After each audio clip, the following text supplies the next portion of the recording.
Ho! Hey, folks, I'm WWE Hall of Famer Hacksaw Jim Duggan. And if you want to find out some of my ideas and what I think about pro wrestling, check out Great North Wrestling. Tough guy. Ho! So I'll just get right into it. When you were in high school, you won the New York State Wrestling Championships. You want to just tell us about that? Well, thanks, brother. But the first thing Hacksaw's got to do is give a big ho! Kind of fires me up, gets me going. But yeah, I actually had a nice high school career in Glens Falls High up in upstate New York, where I won the New York State Amateur Wrestling Championship my senior year. I was undefeated, and actually the guy that I beat from Tonawanda went on to win the Pan Am Games that year. My shot put record still stands from 1973, and football was my main sport. So I had a nice high school career. Where did you play football in college? I played my college football for Southern Methodist University down in Dallas, Texas, and that actually worked out really well because that's where I met Fritz von Erich and opened the door to wrestling. And before you went into wrestling, you had a little bit of a pro football career. Do you want to just tell us about that? Sure, yeah. That's my main drive when I was a young guy, was to play pro football, and after my 4 years at SMU, I went to the Atlanta Falcons. I got hurt during my first season, had 2 knee surgeries. My second year of pro ball, I went up to the Toronto Argonauts and played a short time for the Argos when Forrest Gregg was the head coach, and enjoyed football quite a bit, but I knew I had no long-term future in football. So I made the move to professional wrestling. So you already had contacts with Fritz von Erich through your college days? Yeah, just on a fluke meeting, he came up to me and said, "Kid, you might want to think about wrestling." And I was like, I think I'll be playing football for a while. But yeah, I called Fritz back up when I realized there was no future in football for me. And he brought me down to the Sportatorium. Gary Hart gave me my first pair of trunks. And I worked with Gino Hernandez quite a bit. And that's where I broke into the business. So was it Fritz that trained you or hooked you up with the training? Well, Fritz kind of hooked me up with the trainer. We would always go down to the Sportatorium. David Manning was the referee. And, of course, the Von Erich boys were down there. And I learned how to hit the ropes and take a bump. And it was just very basic moves. And as a young guy, you always bring your gear with you. And one night I was at a show, somebody didn't make it. And they're like, "Kid, you got your gear?" And I'm like, "Yeah, I sure do."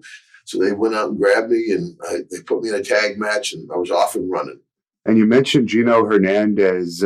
Did you get along well with him? I got along great with Gino Hernandez. A lot of folks had trouble with the guy. He was gorgeous Gino Hernandez. I mean, he's a real handsome young guy. He had all the women, made a lot of money. So a lot of folks were jealous. And he was a little abrasive, but I actually got along with Gino, and he helped me out quite a bit in the early days. And some people have speculated because of the way he died, the cocaine overdose was found in his stomach. They speculated some foul play was involved. What do you think about that? Well, Gino, towards the end, he really got heavy into drugs. He was shooting drugs in his body. So, he started hanging around with some shady people. So you never know, but he was taking a lot of drugs. So you ended up working for The Rock's grandfather, Peter Maivia, in Hawaii. How did that come about? Well, after a short time with down there in Texas with Fritz, I went up to New York, where I'm from, and my dad knew Arnie Skolin, who was in the WWF. And they brought me down to a show, and, I was a relatively big guy back then, and they started did jobs for Angelo Mosca, Ken Patera, Sergeant Slaughter, and they kind of took a liking to me. And they said, "Kid, you might have a future, but come up with something better than Big Jim, and we're going to send you out to learn how to wrestle."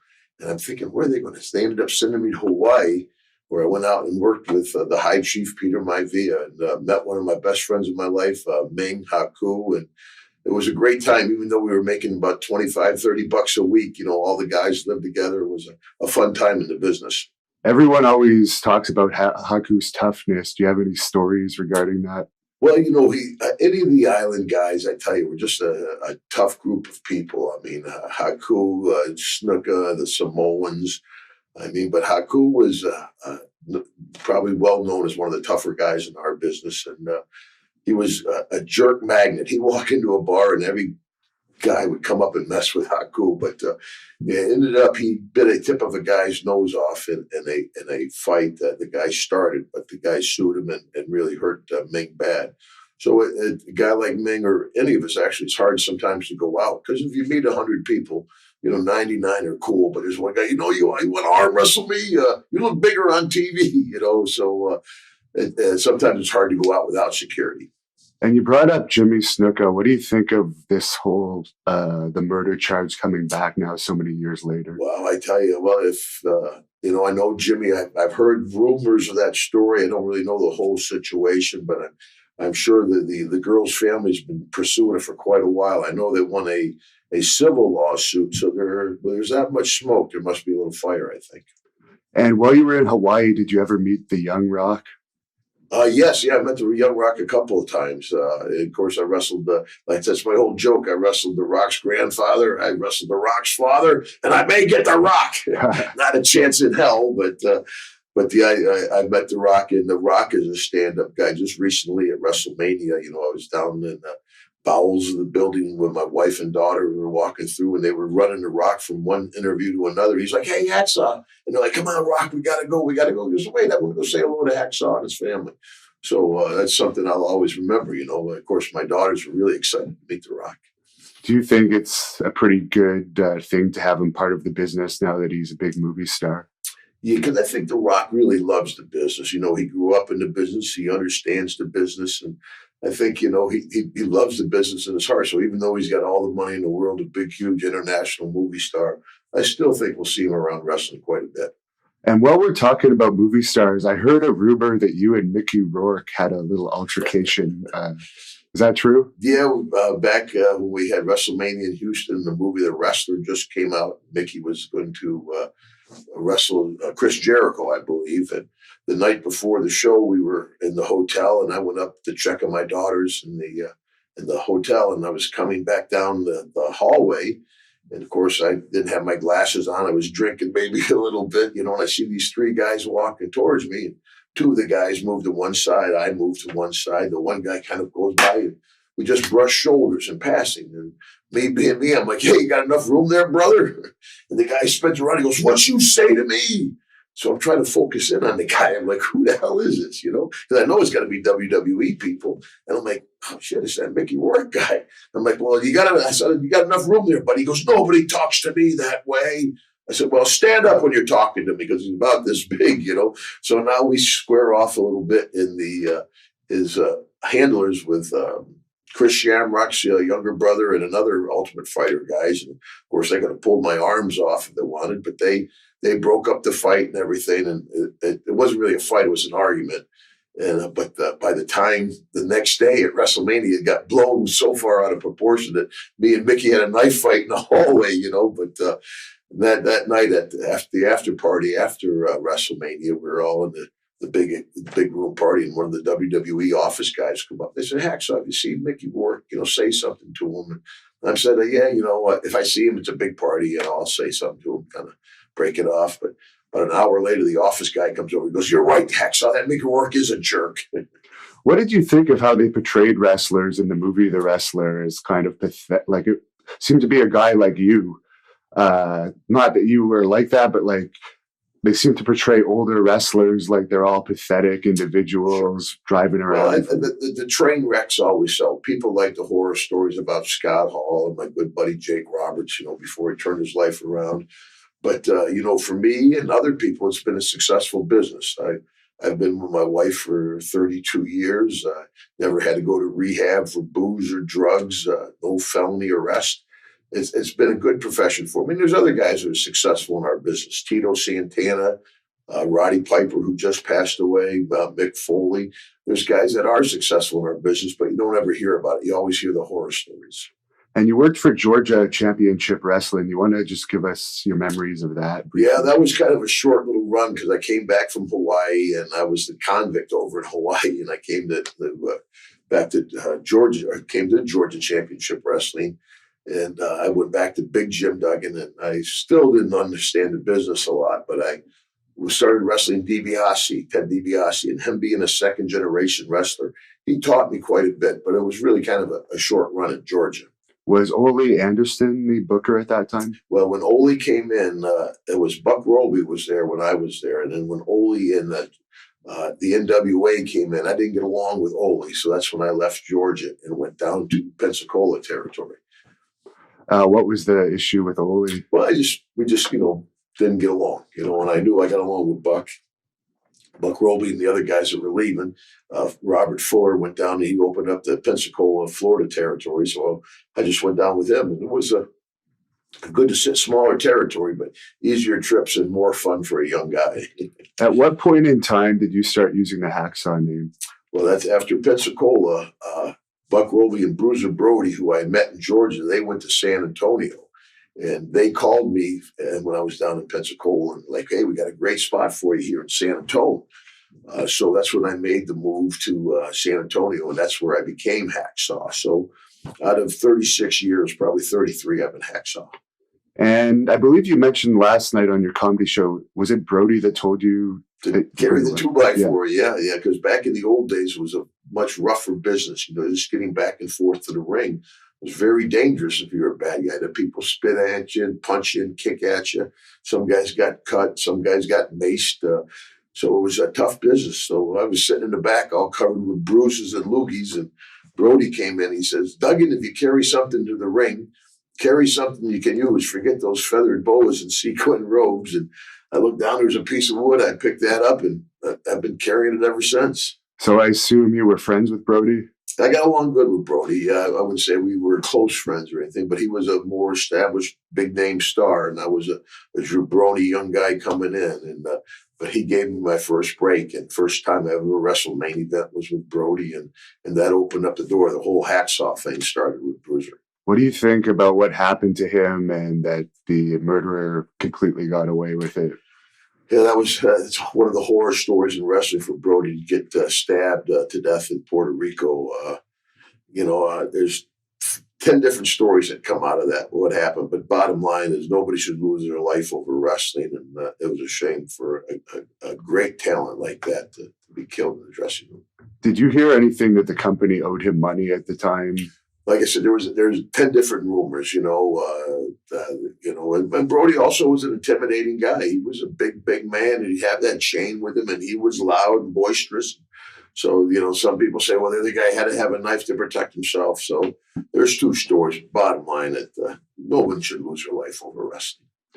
And one of your most popular areas that you've wrestled in is the Mid-South wrestling territory, where you wrestled for Bill Watts. What are your thoughts on Bill Watts? He's such a controversial character, but obviously you must have got along very well. I got along good with Bill. Bill liked ex-athletes, Junkyard Dog, Steve Dr. Death Williams, guys that had athletic backgrounds. And, he liked tough guys. He liked the guys that fight. That's the old deal in Mid-South. If you lost a bar fight, you get fired.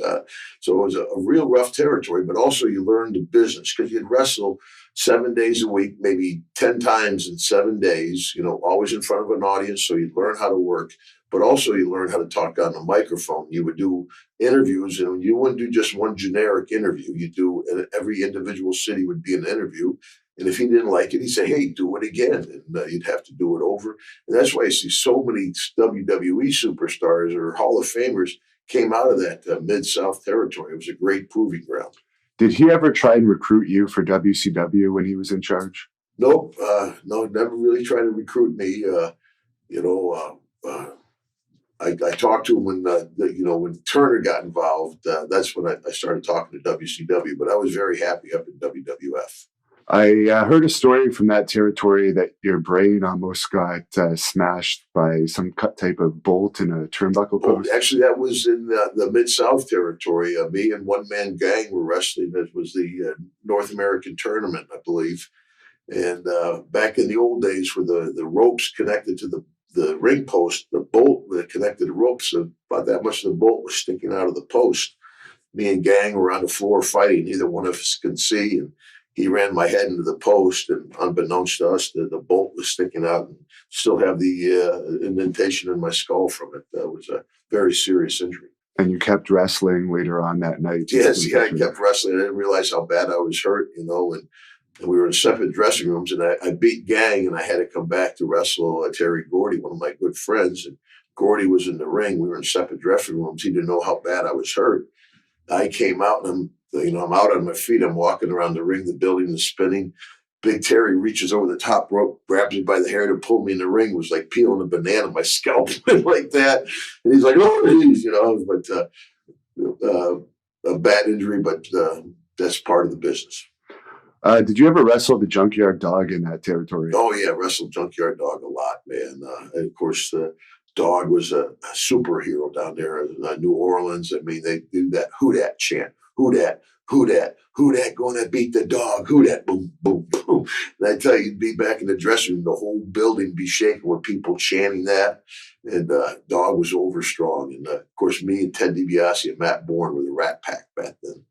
And you mentioned Matt Bourne. There was some incident.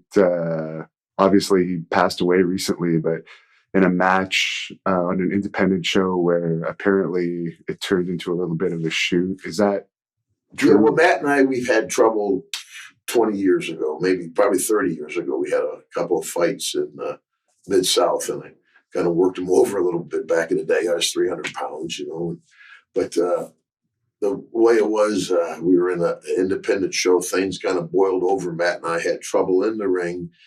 I told the referee, told him, let's settle it in the dressing room, not in front of the people. I went down in the dressing room, and I was waiting for him to come down the stairs, and he never came down the stairs. I'm like, what in the world? Finally, the referee comes down, because I wasn't in at 50 plus back then, I wasn't in the shape to fight, but I wasn't afraid of Matt Bourne, that's for sure. And he never came downstairs, never came. Finally, the referee comes down. He said, hey, he went from the ring out the fire exit and in his car. He had already taken his bag, all his pictures and everything, and put in his car. So it looked like he was going to try to ambush me in the ring. And speaking of fights, Dr. Death Steve Williams was known as a tough guy. And I heard that there was some big altercation at some windmill or something. Oh, yeah, Doc, like I said, the Mid-South territory was a snake pit of tough guys. And Dr. Death Steve Williams was another one of my best friends. God bless him, is gone. And Hercules Hernandez, who was a buddy. We were all in the club. And anyway, a fight started by people throwing ice. And I was in on the ice throwing, I must admit. But anyway, but I was a babyface. The fans all talked Doc and Herc, and Doc was throwing punches like this, boom, boom, boom, and Herc was a windmill going like that. And there was a 5-yard zone of dead and dying around him, because most people aren't used to fighting. And poor Doc and Herc, they got in their car, and every time they tried to leave, the people would put the boots to the car so they could get out and chase the people. Get in the car and put the boots. It took them forever to get out of the parking lot. And of course, by the time they get out of the parking lot, the police are there, and they ended up arresting Doc and Herc. And the bad thing is, Doc, to his dying dead, said, Duggan, we didn't start throwing the ice, you did. Now, when he did the Brawl for All, do you think he was just past his prime by that time, and also the rules of having boxing gloves on may have affected him? Yeah, Doc was a boxer, and of course, Polshapek, the smoking gun to beat him, was a tough guy. Wrestling in general, it's a snake pit of tough guys. Guys are out there throwing punches, blocking punches, getting potatoed. I mean, it's a tough business. And I think on any day, anybody can beat anybody. They get that first punch in. And I think that was a whole bad idea to have boxing and, wrestling. I don't know whose idea it was, but it definitely hurt Doc's career and hurt him physically. I think he blew his knee out when he went down. And there were huge shows at the Superdome from time to time at Mid-South. What kind of crowds were you guys getting on a general basis there? Well, when we do the dome shows, that was, we do maybe 1 or 2 domes a year. So we'd have 50,000 plus at the dome. I mean, we'd have some good shows. And we do our TV at the local boys club up in Shreveport. So it's amazing the appeal of wrestling down there in Mid-South. So what made you jump to WWE from Mid-South? Because obviously we're probably making decent money in Mid-South at that time. Yeah, especially after Junkyard Dog left. He went up for WrestleMania 1, so that elevated me to the top spot down at Mid-South. And then WrestleMania 2 came, and Jake went up for WrestleMania 2. But like I said, Jake and I are good friends. And he was like, hey, you need to get up here for WrestleMania 3. And I made the move because that obviously was going to be the company of the future.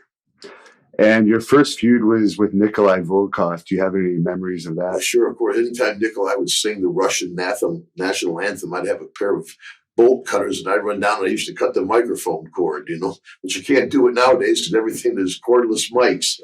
But I remember Nikolai would be singing the national anthem. I'd run down and I'd cut the cord on him.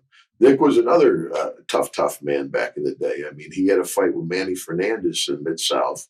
He knocked Manny out, and Manny couldn't fall down because every time Manny would go down, Nikolai would pick him up with an uppercut. Were you there for the Butch Reed versus John Nord fight? Yeah, I sure was. Yeah. What happened with that? That was, I think that's when Bill Watts was kind of in the dark spot. He stirred that pot, because he liked to see guys fight and stuff. And again, two tough men, Nord and Butch. And Nord got the first one in and closed Butch's eye. Yeah. And I heard that it ended with Butch trying to pick up this massive pipe that was kind of added some comedy to it because it was too massive. Yeah, it was too massive. But, everybody was mad. Surprising there's not more fights in the dressing room. It's a very high pressure situation. You got 15 guys in a room made for 10 guys getting dressed on top of each other. You've been on the road. You haven't eaten good. You haven't gotten much sleep. Surprisingly, there's not more altercations. So you were getting a huge push when you first came to WWE, and then an incident occurred with the Iron Sheik. You want to just go into Sure, that? Yeah. The worst thing about that whole arrest with me and the Iron Sheik is that folks think he and the Sheik are friends. And we're not friends. I gave the guy a ride one day, and long story short, I had some marijuana in my seat and we were drinking beers. And the trooper pulled us over. And it was in the 80s, I wasn't drunk. I was just sipping on a beer. So I was surprised I got pulled over. He's like, you can't do that. I'm like, in New Jersey. I'm like, I live in Louisiana. I'm sorry. So I got to give you a ticket for that. And he said, well, he smelled the marijuana. He said, you got any marijuana? Or he said, you got anything else you want to tell me about? And I figured, well, he's going to search the car anyway. I said, yes, sir. I got a small amount of marijuana under my seat, And of course, boom, he hooked me right up and locked me up, put the cuffs on me. Then he pulled the Sheik out of the car, and the Sheik had 3 grams of cocaine. So it was a huge arrest. Sheik had to go in front of a judge and everything, but we still made the show that night. And after the show, we went home, and I called my wife. I said, to the hotel, I said, we got arrested, but I don't think anybody knows. She calls me the next day. She goes, everybody knows. So my first call was my dad, God bless him, and he, chewed me out a little bit, but my family really rallied behind me. And my second call was to Vince McMahon. And never before have I gotten through so quickly with Vince. And, Vince, I remember verbatim, he goes, Jim, what have you done to us? And I said, Vince, I'm embarrassed and ashamed. And whatever you do, I understand. And he says, well, turn in your tickets and go home. Because we used to have a big stack of airplane tickets. And he canned me. It looked like it was the end of my career at WWF or E at that time. And my buddy Jake the Snake tried to schmooze it over, but he called me and said, you're screwed. And so I was like, well, that's when I called Dusty down at WCW. I set a meeting up to go down and see Dusty. And before I got there, WWE called me back up and said, just lay low. We're going to bring you home or bring you back. But I never regained the big push I was getting. They always kept me kind of strong, but they never put the heavy gas on me. So it was really hamstringed my career. Do you think you may have had like an Ultimate Warrior style push if that incident hadn't occurred? Well, I don't know about Ultimate Warrior style push, but I think they were kind of grooming me for a championship for a while. Who knows which one, especially in the beginning when I first came up, that people were with me. WrestleMania 3, I had a big part in it. I mean, I actually went from the penthouse to the shit house on one deal, and I was lucky to survive that arrest. I think that would have killed a lot of guys' careers. And I just brought up the Ultimate Warrior. Did you ever ride with him or get along with him? Not too much with the Warrior. The Warrior wasn't a very personable guy. He was a great wrestler, obviously a great family man, but, we just didn't interact and didn't get along. He was one of those guys that, he wanted his own private dressing room, which I always thought was a penalty. You're in your dressing room all by yourself. Everybody else is in the big room playing cards, joking around, having fun, and you're a big shot in the dressing room. So Me and the Warrior just we were congenial to each other. There was no open hostility, but we weren't friends. Okay. And you ended up winning the very first Royal Rumble.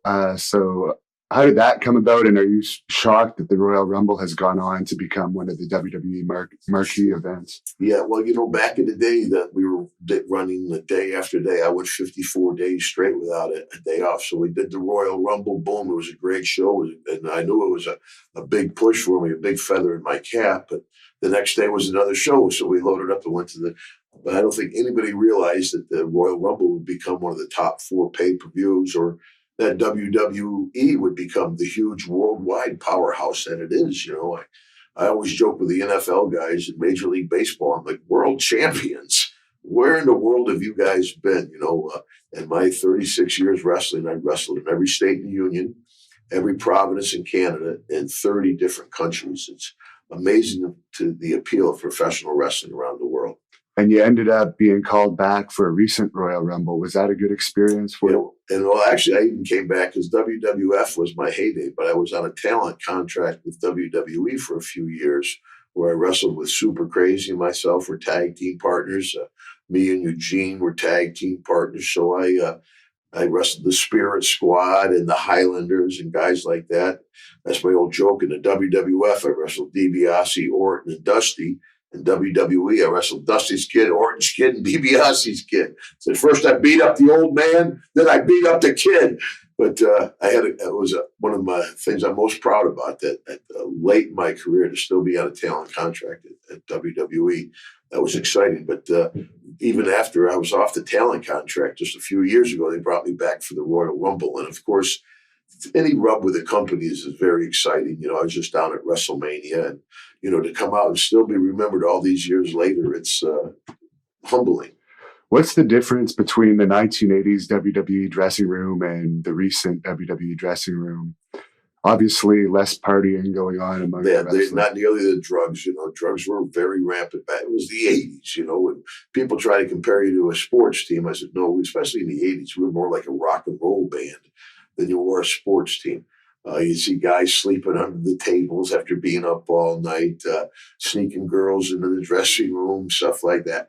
Now it's much more professional. Kids come in, they got their laptops or their cell phones, and they're all in suits. The drug problems out there, they have much more stringent drug testing now, and the kids are more professional, maybe even more athletic. But I don't think they have the characters that the WWF days had. And you had a big feud with Harley Race, who's a huge legend. What's your memories of that feud? Harley's another guy that taught me quite a bit. Like you said, Harley Race, how many times world champion back in the day. And to work with Harley, we had, he was the king of wrestling. And at the Slammy Awards, we had one of the biggest fights ever at the first ever Slammy Awards, where he pushed me off stage. We fought all through Trump Plaza, all through the dressing room, through the girls' dressing room, through the kitchen, into a bunch of animals. And Harley, we're fighting through all these animals. There's goats and chickens, ducks, camels, donkeys. Harley picks a chicken up by the head and starts beating you with a chicken, killed a chicken. Oh, it was such a big deal that Harley killed that chicken during the shoot. Of course, we had fried chicken for lunch. Why does everyone say Harley's so tough? He's just a respected guy that you wouldn't want to mess with? Or well, back in the day, wrestling was a much tougher, rougher business, and Harley always used to carry a couple of pistols with him. And it was, because the fans, that was before sports entertainment. If you were a bad guy, they hated you and they would come after you. And, guys had been ambushed over the years. Skandar Akbar got attacked in the bar on a planned ambush. So, but Harley just had coming up through the hard days of the business, just respected by my generation of guys. And there's a story that after Harley had to leave the WWE due to medical issues, that the Honky Tonk Man said some words and Dynamite Kid threatened the Honky Tonk Man. Did that actually happen? I don't know, to tell you the truth, but I know Honky Tonk says a lot of stuff and he blasts everybody. He seems to be a bitter guy. I don't know why. He's had a great career, but he seemed one of those guys that are just unhappy with life. And you had a feud with Andre the Giant, who's a wrestling legend. What was that like? Of course, wrestling Andre was a thrill of a lifetime. The biggest thrill of my career. Though folks remember the Royal Rumble, but as a young guy, my dad would take me to Madison Square Garden to watch the NIT college basketball. So to pull up as an adult in front of Madison Square Garden and see your name on the marquee versus Andre the Giant, I mean, it was a double whammy, over 20,000 people in the Garden, and it was something I'll always remember. But, back in the day when I was the convict working in Hawaii years and years earlier, all the top WWF stars would go to Japan. But on the way back, they would stop in Hawaii and work for Peter Maivia. So I got to wrestle Andre as a very young guy with a convict mask on. And he remembered that all those years later and enjoyed working with me, I think. And I've heard he's very temperamental. Did you get along well with him? I got along okay with Andre. He could be an irritable giant, but, it was a lonely life for a guy like that. I mean, even Hulk Hogan could disguise himself. No matter where Andre goes, people are like, oh, and, he has trouble fitting on the airplanes, has trouble getting into cars. It was a tough life. So, yeah, if you got him on a bad mood, it was going to be a rough day at the office. You mentioned in your comedy show that he would step on Jake's hair and pull his arms and stuff like that. Did he get along with Jake? Or he got along good with Jake. He was pretty personal. He did get along with Bam Bam Bigelow. He didn't like Bam Bam for some reason. He actually chased Bammer out of the ring. Or he took a bump, rolled out of the ring, went back to the dressing room, got his gear, and left. He didn't like Big John Studd. There's certain people that he just didn't like. Bad News Brown, they didn't get along. And you feuded with Bad News Brown, speaking of Bad News. Yeah, I worked with Bad News at WrestleMania. Yeah. What was your memories of that? Well, we had a great match at WrestleMania, man. Boom, we hit each other. He had a chair, I had a 2x4. We fought like cats and dogs. But a third of the way through the show, I had this big snot thing come up my nose and hang down to my waist. And it just stayed there the whole match. And it's flying around. So we get done and come back through the curtain. All anybody talks about is, Duggan, you had this thing hanging out of your nose. We're like, yeah, but how about the match? Even the fans are like, hey, remember that? Yeah. So as long as they remember something. And Bret Hart did a lot of bashing of Bad News Brown in his book, saying he was difficult to work with and stiff. When we talked to Jake, Jake said the opposite, that he was very easy to work with. What was your thoughts? I got along okay with Bad News. I mean, of course, Bret and Calgary might have a much bigger history with Bad News than I did. But the little bit I worked with him, yeah, we got along well and had good matches. And you also had a feud with Dino Bravo. What are your memories of that? Yeah, Dino, the world's strongest man. I tell you, I enjoyed working with Dino, especially back in the day. Even Toronto, Winnipeg, anywhere else, everybody would have the U.S. flag. They give me the USA chant. I'd show up in Montreal with Dino. They'd boo the hell out of me, But I had good times with Dino. Him, Frenchie Martin was his manager for a while, and then Jimmy Hart. But I enjoyed working with Dino because our styles were, similar. We were brawlers more than wrestlers. Were you saddened when you heard about the way he was killed, kind of execution style? Sure, just on his passing, but to be murdered, I guess the story I heard was he had murdered at home in his easy chair. I mean, obviously something more was going on than just wrestling with Dino. Because I guess he had tried to make a comeback not too long before that with the WWE. But I guess it wasn't going so well. Well, that's what a lot of folks don't realize, how competitive the WWE is. I tell folks there's 1,500 NFL football players, probably 1,000 NHL hockey players. There's 100 WWE wrestlers. It's television. It's more competitive than sports. And you talked about Haku before. You ended up becoming King Duggan when you beat King Haku, who had replaced Harley Race as the king. Right. What's your memories of being King Duggan? Did you like that gimmick, or were you kind of upset when you thought you were going to have to? No, I really wasn't upset because my character started to go more comical as time went on, and when I was the king of wrestling, I had the cape, the crown, the flag, the board, the thumb, the tongue, the hole, and the crossed eyes. I was like Gimmick City out there. And Bobby Heenan always used to say, Vince Duggan needs an eagle. Get Duggan an eagle. I'm like, Bobby, shut up.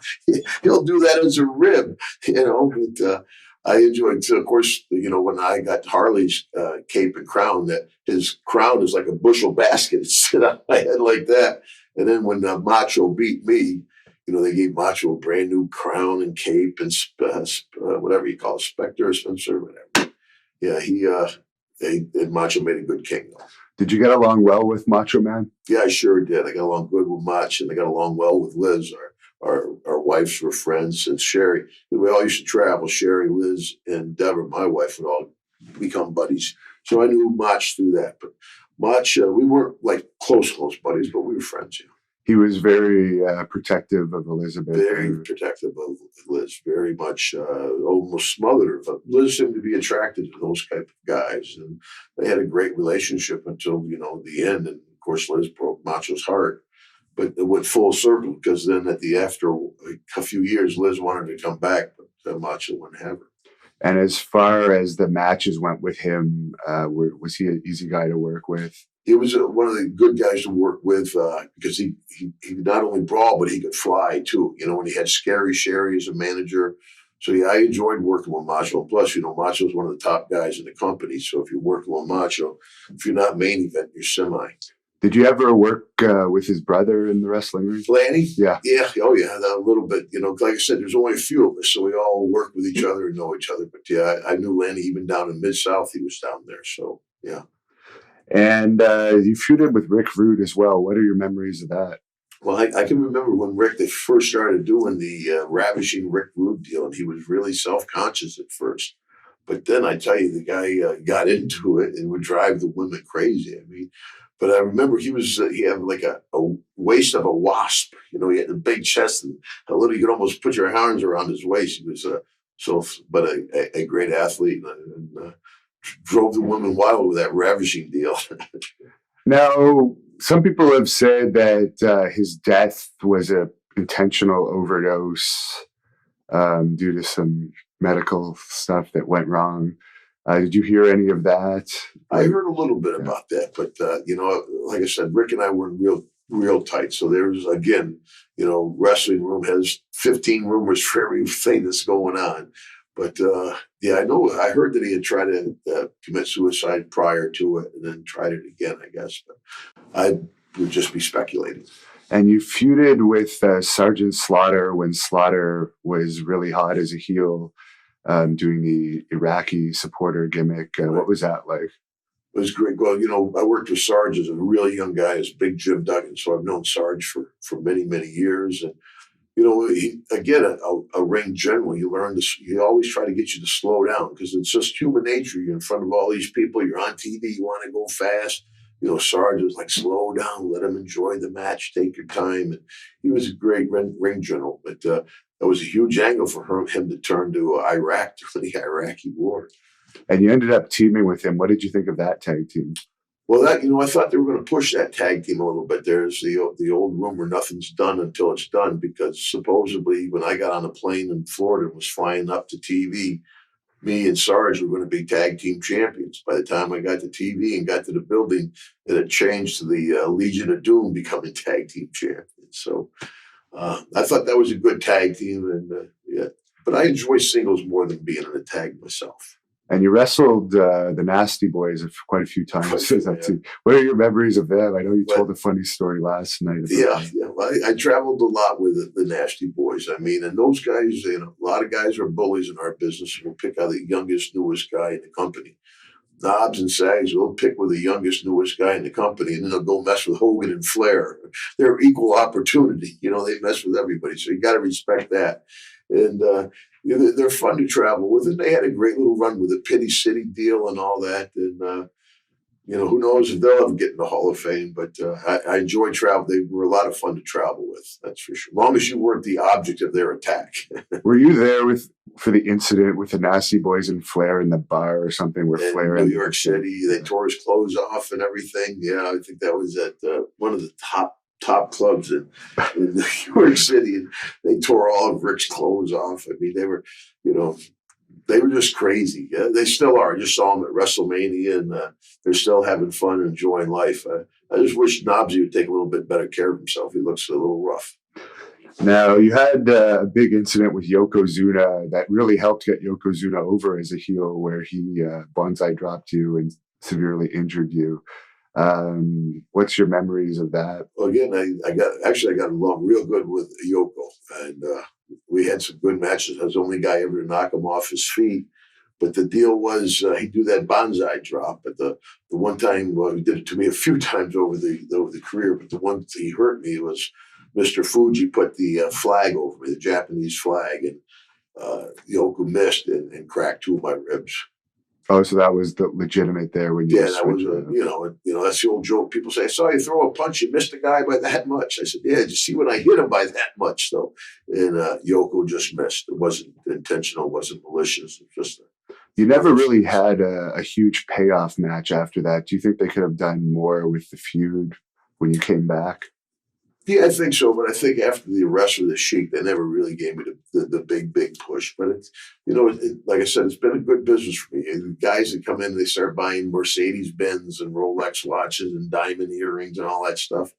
I save my money. I drive a Ford. I don't wear a Rolex. I put two daughters through school. It's what you do personally. You got to take personal responsibility. And a lot of people don't remember you actually had a feud with Shawn Michaels when he was a heel. What are your memories of that feud? And was that before he developed his attitude problems? Well, I think, Shawn is one of the best ever. And tell you, a great baby face, because he gets that sympathy. You get everybody, and everybody's pulling for Shawn. He's great as a heel because you can beat the hell out of him. You get the whole crowd, come on, Shawn, come on. But Shawn and I, we never really hung together. He was, my buddies with Dr. Death, Steve Williams and Terry Gordy and guys like that. And Shawn knows Triple H and Stone Cold. So two different groups. But as a talent, he's a great talent. Personally, and now he's a reborn Christian, so that's, but we just didn't really hang with each other. But the matches were good. Matches were good. Yeah, I like, because Shawn's very, very good. I think, Shawn can have a match with a broomstick, as the saying goes. And you were one of the main guys that jumped to WCW that helped give WCW a lot of credibility when Hogan went over. What led to you jumping ship? Well, I went with Hulkster. Hulkster's been a friend of mine for 30 plus years, and the guy's a good guy. He just gets more bad press than anybody I know. But there was no cut contracts. That was the bottom line. This is the way I feed my family. And, with Vince, if you work, you got paid. If you didn't work, you didn't get paid. And so I made the move down to WCW, and boom, came down there. And my first month down there, I beat Stunning Steve Austin so bad he had to shave his head and change his name to Stone Cold. I should get a kickback on all the money he's making now. Yeah, you did have a feud with Austin, I believe, after that. You started by kind of squashing him on the pay-per-view, and you had a little bit of a feud. At that time, did you have any inkling that he would go on to be a superstar? No, I don't think anybody saw that coming. From Stunning Steve to Stone Cold, that whole character change. And again, probably one of the top 5 guys ever in the business. But personally, we didn't really get along. And you brought up Hulk Hogan. I'm just wondering what your thoughts are on his big lawsuit victory recently. Well, it's good. It's great because they took advantage of the guy. I mean, I guess it was the tape. And of course, I talked to Hulkster this last week or so on the phone, and he was like, "Yes, no, yes." He said, "Hacker, I'm afraid to talk. Everybody's taping me." I said, "I can understand. He's a big target. He's just all anybody sees is money signs, especially now that he won the lawsuit." But I'll tell you, years ago, I opened a gym in Florida, and everybody was working all the time, but he took one of his few days off. Him, Macho Man, Beefer, and the Nasty Boys all came across all this whole state of Florida to open a gym for me. So that's something I'll always remember. And you brought up Brutus Beefcake there. Everyone, a lot of the times, talks negatively about him. We've always got along with him well in Great North Wrestling. What are your thoughts on Brutus? Yeah, I got along with Beefer too. I mean, he's a different kind of guy, but the whole dressing room is different kind of guys. I was sitting, I was actually with Beefcake at a Comic-Con, and he goes, "Look at those people over there." And I look over, there's a couple of people looking at us going, "Look at those people over there," pointing at us. So, we are kind of all a strange group of characters. But Beefer's his own guy, but I've always got along with Beef. And you feuded with Vader and had a big match with Vader at Starrcade in WCW. He was known for roughing people up pretty bad. What were those matches like with him? Those were pretty physical matches, back then. I wasn't no wallflower back in the day, brothers. And Vader, if you let him eat you up, he was like Brody or Andre. If you don't fight him back, he'll eat you up and just crush you. So yeah, you got to fight back. And me and Vader, we had a fight. I guess you weren't around for the incident with him and Paul Orndorff. Nope, I was actually there for that also. Oh. Yeah, down at WCW. What exactly happened there? Well, they were having an argument about showing up for doing an interview or something. Anyway, I wasn't actually in the room when it went down, but there's 2 or 3 different stories, of course, again. But obviously, Vader took a swing at Orndorff, missed, slipped, fell down, went down. Orton put the boots to him a little bit, or Orndorff. And, I think Vader was more embarrassed than hurt, but he definitely got the short end of that stick. And you did wrestle Kamala quite a few times in WWE, but you had some pay-per-view matches with him in WCW. What are your thoughts on him? Well, Kamala's one of the last of the guys that was scared kids when they comes to the ring. Even now, the top heel comes to the ring, the kids run to the barricade. Hey. Man, they used to play that Kamala music. He'd come down with that mask, whacking his belly. Then people would run away from the barricade. So right off the bat, that gives you a bonus because you got somebody in the ring with you that people believe. Have you seen him recently since his late? I saw him in New Orleans at WrestleMania at New Orleans. He has lost both his legs. He wrote a really nice book, and he's struggling. And you feuded with Big Bubba Rogers, who is the big boss man. What are your memories of that feud, and what do you think of him being inducted into the Hall of Fame? I think that's great. Big Boss got put in the Hall of Fame. There's a guy that embraced his gimmick and made it work. I mean, I wrestled Boss a lot. And again, we were both big guys, so it wasn't a whole lot of flying. It was, I think, believable matches, and that's why it worked. And you also feuded with Diamond Dallas Page before he became a superstar in WCW, back when he had the Diamond Dolls with him and such. Right. What are your memories of that feud, and do you still get along with him today? Yeah, I get along still with DDP. He saved Jake the Snake Roberts' life. I really believe that. Jake and I were best friends for many years. Jake got hooked on drugs. I didn't talk to him for probably 10, 12 years. He went to 2 or 3 different high-priced rehabs. They couldn't clean him out. He went down to DDP. DDP changed his life, man. I saw Jake last year at WrestleMania and just last week at WrestleMania in Dallas. And, I said, Jake, it's good to see you back, buddy. And really, unfortunately, you had kidney cancer. Do you want to just tell us how you found out about that? That was in your WCW time. Sure. And how you overcame it. Well, it was a terrifying ordeal, actually. I was passing blood, and my wife's like, well, you got to go to the doctor. I'm like, nah, I just took a bad bump in the ring. She's like, go to the doctor. And I went to the doctor. I knew the doctor, so I'm joking with him. I'm flirting with the nurses, and he comes in. He goes, Jim, it's cancer. It was terrifying. It was devastating. My girls were young girls at that time, 4 and 5. I just sat in their room, cried and prayed for till my surgery, because I didn't care about coming back to wrestling or anything like that. All I really wanted to do was survive, so I would be able to grow up with my daughters. And with the grace of God and early detection, not only did they save my life, but I had kidney cancer. They cut it all out of me, but I was able to go back to the profession I love. So you overcame it just by having it cut out, so you didn't have to undergo chemotherapy? The early detection saved my life. And that's why I do a lot of work with the Cancer Society folks, because like everybody, I was afraid to go to the doctor. But boom, you go, if something's wrong, get to the doctor, get it checked out, and they can save your life. Were you still under contract the entire time during that period, or did they cut you and then bring you back? WCW, if anything, they were really stepped up company, and they paid the whole time. And even after the company went under, I was still on contract for almost 7 months. And it was work pay, best year of my life, because I didn't work too much.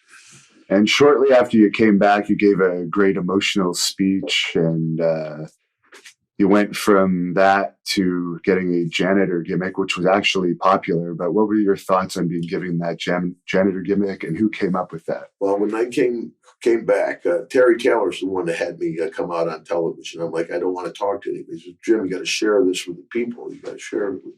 And I'm glad I did, because it was long before computers and emails and all that. But I got thousands of big well cards, thousands of letters of support, and that made it all possible. But when I came back, I didn't get along with Vince Russo. And I think what Vince Russo wanted to do was push me out of my contract. He wanted me to quit to free up some money for some of the younger guys. And of course, I wasn't going to quit, So they said, we're going to make you the janitor of the WCW, and you got to wear a janitor suit. I'm like, oh, that's great, man.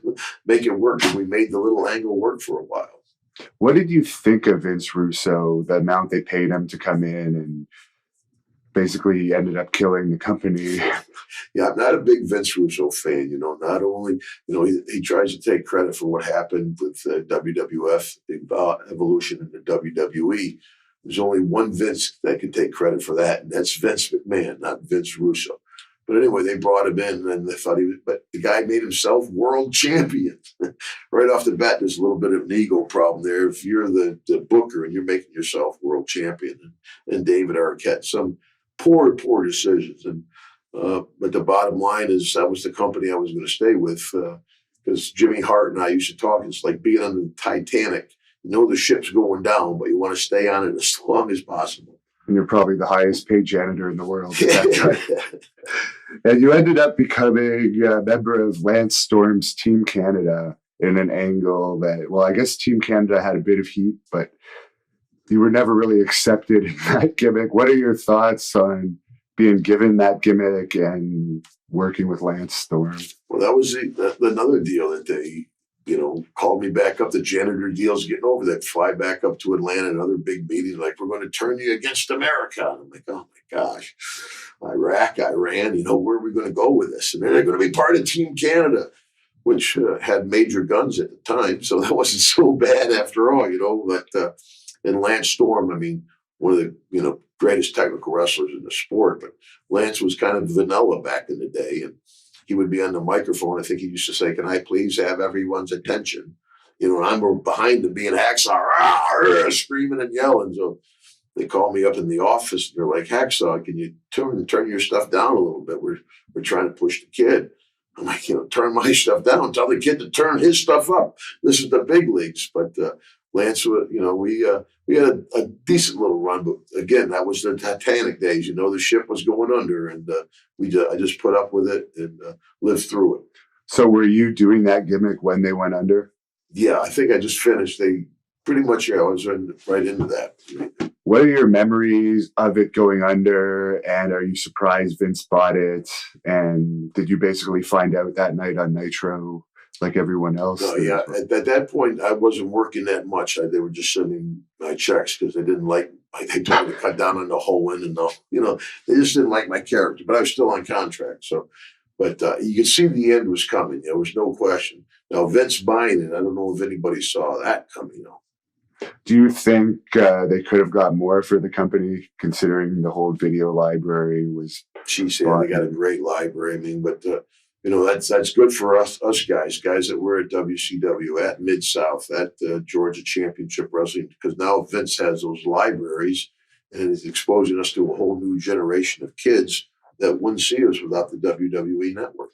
And I'm guessing you probably had a lot of contact with Ric Flair over the years between WWE and WCW. What are your thoughts on him? Yeah, I get along with Rick. The only time I've been in the ring for an hour time limit draw was wrestling Rick for a few times. Because he was the NWA champion. I was the local Mid-South champion, so he couldn't beat me. I couldn't beat him. So we'd go the 1 hour time limit draws. And I tell you, that's a long time in the ring. But you need a guy like Ric Flair in there. And even I was pretty established at that time, but still, to go an hour, that's a whole new skill set. And I learned a lot from Rick. Is he really the same type of person outside of the ring? Yeah, pretty much. Rick is Rick. And what you see is what you get. And I get along good with Rick. And it's great to see his daughters doing so well. So after WCW, I guess you collected your checks while they still came in. And then You made some appearances for TNA. What are your thoughts on those appearances? Well, the TNA thing that we just kind of feeling each other out, and it just didn't seem to work for me. Dixie Carter and I just didn't work well, and it just wasn't the place for me to be. Even though Hogan was down there, the Nasty Boys were down there, it just wasn't a good mix for me. And of course, there's a huge independent circuit, not only here in North America but around the world. So I enjoyed just bouncing around doing the indies. Are you surprised TNA's still in business after kind of being just barely holding on after all these years? For so long, they lost a lot of money. But I think what they're trying to do is trying to compete with the WWE. Nobody's going to compete with the WWE, but for every Hertz, there's an Avis. There's room for a number two. There's room for an alternative, and they should have stuck with their own type of program and their own type of show and not try to compete with Vince, but just offer the fans an alternative to the WWE. And I understand that you still work for Global Force Wrestling and Jeff Jarrett. What are your thoughts on Jeff Jarrett and that Global Force Wrestling company? Do you think it has a future? Yeah, and in the beginning, Jeff and I didn't really get along too well, but we got to know each other over the years. We've done a few Comic-Cons together and stuff like that, and we became friends. So, yeah, I'm not like on contract with the Global Force, but when it's advantageous for both of us to work together, we do. I think it's great. The more places for talent to work, the better. It's the more companies, the better. Because there's a lot of great wrestling talent out there. There's just not room for them in the WWE. Do you think they're going to get a TV deal? Well, the way TNA is dropping the ball, I think the TVs are looking for somebody to take over for TNA. And you ended up appearing recently on WWE Legends House. Do you want to tell us about that experience? Yeah, that was really a lot of fun. I mean, it was 5 weeks out in Palm Springs, California at Harpo Marx's mansion. Of course, when I got there, they said, "You're rooming with Roddy Piper." And I didn't know Pipe, and so for the first 2 days, we just kind of eyeballed each other. But then we hit it off to the point where the fans called it the bromance, and we became best friends. Our families became friends, our wives, our daughters, and that was the good part about it. Of course, the bad part, Tony Atlas and I had a few high spots where we almost had a fist fight 2 different times. And, Tony and I haven't really got along in 30 years, but we never had to live together, and they stuck us all together. And Tony, he had trouble with everybody in the house. And as I always say, I can understand having trouble with me and Piper. We're a pain in the ass too. But how in the world do you have trouble with Hillbilly Jim? I mean, the guy's like a Buddhist monk. He meditates. He does yoga. I mean, and Tony had trouble with Jimmy Hart, Hillbilly Jim, Pat. He had trouble with everybody in the house. But looking back at it, it kind of added to the show because the show would have been too smooth. Tony was kind of the fly in the ointment. What was your favorite memory of that whole experience? Oh, geez, there was so many of them. I mean, we did the first show of Legend House. They did probably 15, 20 minutes of me and Piper just trying to get a blender to work. I mean, just some of the most simple, funniest things. But I think what I enjoyed most was like, a lot of guys like, oh, it's a long time. It was a long time away from home and your family and friends. But, everybody else would be going to bed, Hillbilly and Jimmy, Pat and Gene, Tony.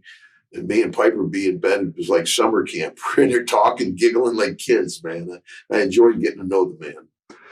Now, we've done quite a few interviews with superstar Billy Graham for this channel. So I just wanted to ask you if you could give your opinion on Billy Graham. And he recently was put back under Legends Contract. So, I didn't know that. Yeah. Last year. Yeah, I know Superstar pretty well, man. I remember back when I first came into the WWF, he was having horrific hip problems. I mean, his hip was killing me. Lay on the seat of the airplane, put his feet up in the air. I mean, he was hurting, but of course, then he had a huge falling out with WW. And I didn't know that. You just told me that he patched things up. But I get along good with Super. You see him once in a while at the Comic-Cons. And recently there was a lot of stuff being talked about on the internet, I guess in 2015, where you had mentioned something about Brock Lesnar really hurts people. Do you recall saying anything about that? Well, I think, not really, tell you the truth, what I'd say. I know Brock is very physical with guys, and he does hurt people. And I think the Steiners brothers, they were really rough with the guys doing the jobs and stuff and would hurt people. Now, it is a physical business, but also you got to take care of each other too. And I think that's why you have such an injury problem now. Guys are just trying these outlandish moves that would hurt anybody, and also you have guys out there being reckless with their opponent. And if back in the day, if we were wrestling together, if you get hurt, that would kill the angle. If I got hurt, that would kill the angle. So you'd have to take care of me, and I'd have to take care of you. Now it just seems a little more reckless than the old days.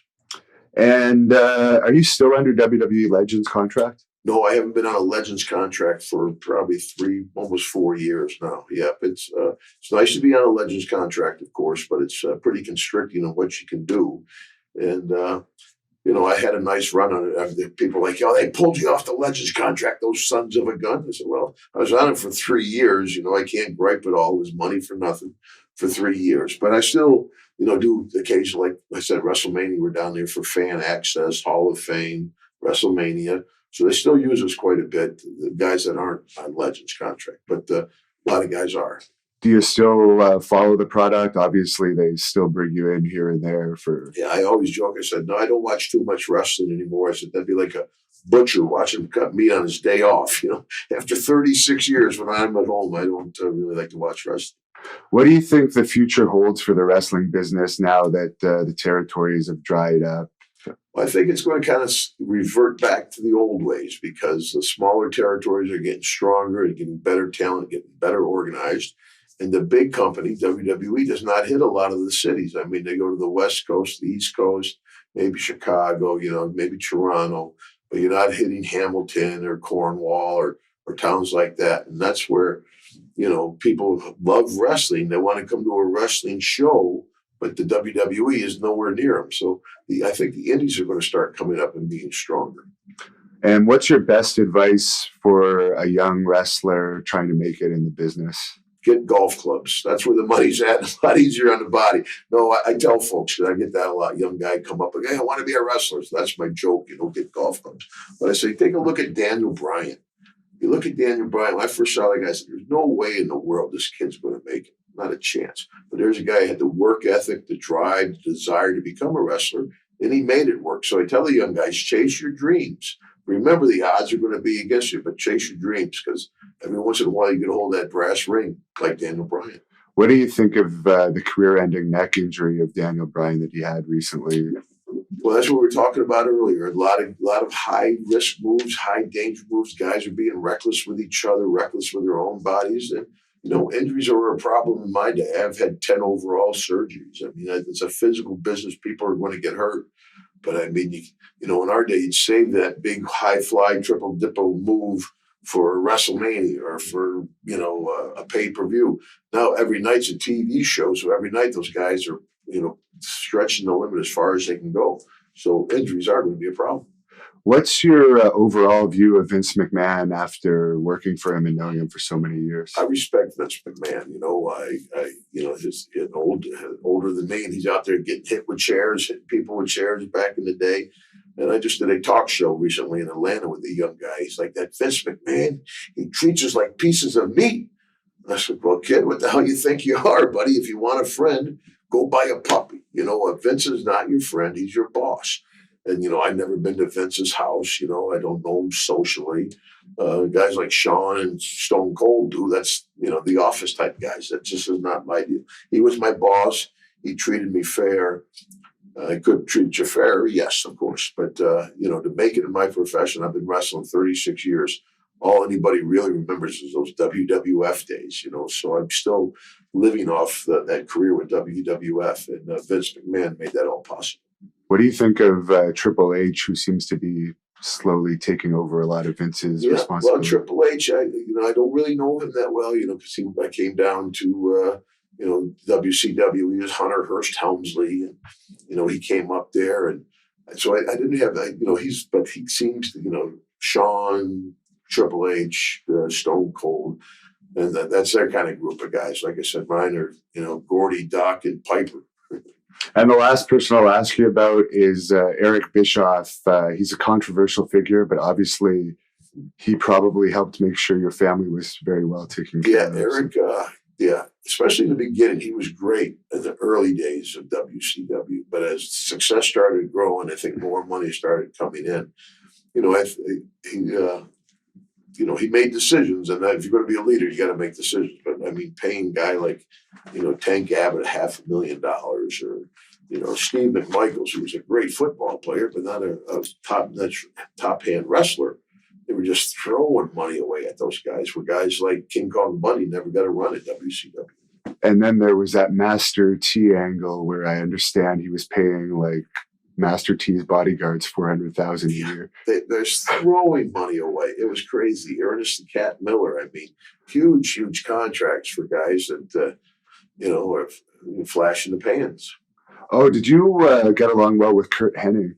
Yeah, I got along good with Curt. Yeah, I sure did. Mr. Perfect. I traveled with Curt a little bit. Yeah, and he was fun. He was always a fun guy on the road. And that was a perfect gimmick for him, because he'd be sitting here going, I'm going to throw that in the trash can. And he'd wait, and it'd go in. I mean, the guy was a great gimmick for Curt, and he had the look, Reminded me of like Dolph Ziggler a little bit, the curly hair, a lot of white teeth, good looking, good body, and I was another shame to lose Curt. Did you ever work with Kurt's son when you were in WWE? I don't know. I worked with, I think I have, but not like in a battle royal or something. I worked Teddy's kid, DiBiase's kid, and Orton's kid, and Dusty's boy. But I don't know if I worked with Kurt's kid. I saw him at WrestleMania. Had a nice talk with him. And all of our fans always like to know wrestlers' opinion on the Montreal screw job. So I'm just going to throw that out there. What did you think of that whole situation? With Brett. And Brett's a good friend of mine. I've stayed at Brett's house in Calgary. He stayed at my house in the States. So we were friends. But I disagree with Brett there. Brett's like, well, I didn't want to lose the belt in Canada. I don't want to lose in Canada. I'm like, well, I don't want to lose in America, Brett. That's part of the job description. And, they knew he was going to WCW. But it worked out great for Brett. He was one of the first $1 million babies to go down to WCW. So, and people are still talking about the screw job. So it worked out good for Brett. But I disagree with what he did, but it worked out good for him. So good for you, Brett. Are you surprised that he really never did anything in WCW? Not many people can even remember one match he had there. Do you think WCW kind of blew it when they paid him? I believe he got hurt. I think he said that Goldberg hit him with a chair, I think, and hurt his neck or something. So, yeah, he was. And that's the thing with WCW. Guys were on no-cut contracts. So people were going down with like a sprained ankle or a twisted finger. I mean, and missing 3 weeks of work. That was one of the bad things about the no-cut contract. What did you think of Goldberg? Because he played for the Falcons. I think you were under the Falcons contract for a bit, and he was one of the big players in WCW. Lots of conflicting reports. Some people say he was a nice guy. Some people say he had attitude issues. Yeah, everybody's an individual, but me and Bill actually got along because, again, that jock background, we talked football, we talked to Falcons, neither one of us Falcon fans. They cut both of us. But, I got along with Bill. I still, they did a show recently with Bill. He's doing appearances down in the States at Indian reservations and stuff. Do you think they made a mistake ending the streak there? Yeah, I sure do. That was the whole thing, was the streak with Goldberg, as was the streak with Taker at WrestleMania. I think, you kill the streak, it takes away all the mystique. But that's why I'm not in the office. Was that Kevin Nash's booking? That's the thing. I wasn't ever an office guy. I would show up, I did my job and leave. Other guys would be in the office. What's happening? Who's going to do this? Who's going to do that? I'd come in, do my job, and hit the road. And finally, is there anything you'd like to plug that you have coming up, or where we could follow you on social media? Yeah, of course. I'm on Twitter at official Hacksaw.